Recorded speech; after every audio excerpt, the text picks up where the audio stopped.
y'all, thanks for joining us today. I'm Shannan Hicks with the William F. Lehman Public Library, and we are back with another Real Talk Storytime. Today's book is Nobody Hugs a Cactus. Yeah, think about that. Nobody actually really does ever hug a cactus. But I think what you'll find is that this story is more about stepping out of your comfort zone or letting somebody into your comfort zone. So this book is written and illustrated by Goodrich. So let's dig in. Hank lived in a pot. The pot sat in a window. The window looked out at the empty desert. It was hot, dry, peaceful, and quiet, just the way Hank liked it. But every now and then, somebody would interrupt Hank's peace and quiet. "Hi, Hank," Rosie the tumbleweed called out. "Isn't it a beautiful day?" Hank ignored her. He just wanted to be left alone. Sometimes I feel exactly the way Hank does, but we do have to be nice because he's kind of rude here. "Okay, so long," said Rosie cheerfully, and she tumbled away like tumbleweeds do. Hank was happy again.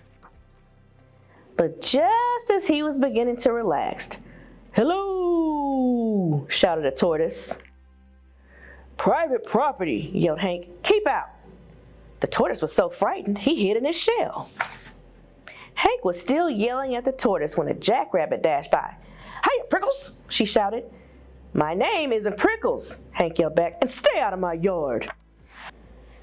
"Tumbleweeds, tortoises, jackrabbits, what's next?" said Hank. A coyote came loping by. "No dogs allowed," Hank yelled. "I'm not a dog," said the coyote, "and you are as prickly on the inside as you are on the outside." Before Hank could yell back at the coyote, a cowboy strode past. "Keep off the grass," shouted Hank. "What grass?" said the cowboy. "Seems to me somebody needs a hug. Too bad nobody hugs a cactus." "Hi," said a lizard. "Who invited you?" said Hank. "And just in case you're wondering, I don't want a hug." "That's good," said the lizard, "because I don't want to give you one." Then he skittered away. An owl landed on the roof. "If you're looking for a hug," said Hank, "well, I guess I could give you one." "Who? Me?" said the owl. "You must be joking." And for the first time, Hank began to feel a little lonely. Doesn't feel so good when you offer a hug and nobody wants it, huh? The next morning, Hank was feeling more sad on the inside than prickly. Maybe a hug wouldn't be so bad after all. The wind began to pick up. An old cup blew by and stuck to Hank's face. His arms were too short to get it off. "Great," said Hank. After a while, Rosie the tumbleweed came bouncing by. "I'll get it off you, Hank," she shouted, and she jumped up to knock the cup off Hank's face. Then she tumbled away. Hank didn't have time to thank Rosie. He felt bad about all the other times he had been so rude to her. So he came up with a plan.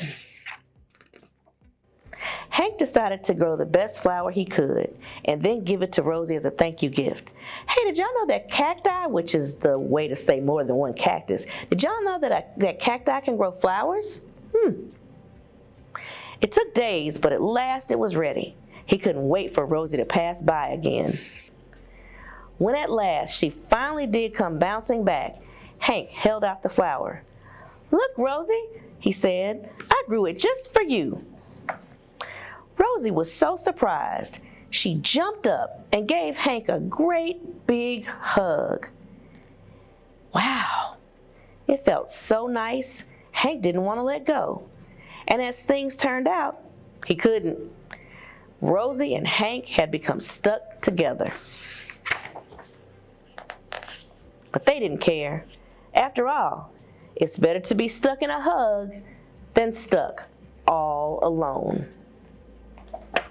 The end. So see, sometimes even though we don't think we do, we do need a friend. So I hope you enjoyed that book. And this is a book that we have in the library, and we have it available in what we call a Vox book. So this book can actually read to you. Pretty cool, huh?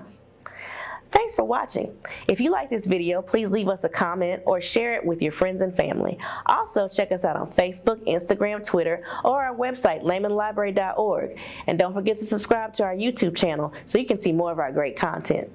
If you click on the bell, you can get notifications for all our upcoming videos. And remember, at Layman Library, we are more than just books. We'll see you next time. And until then, keep reading and keep thinking.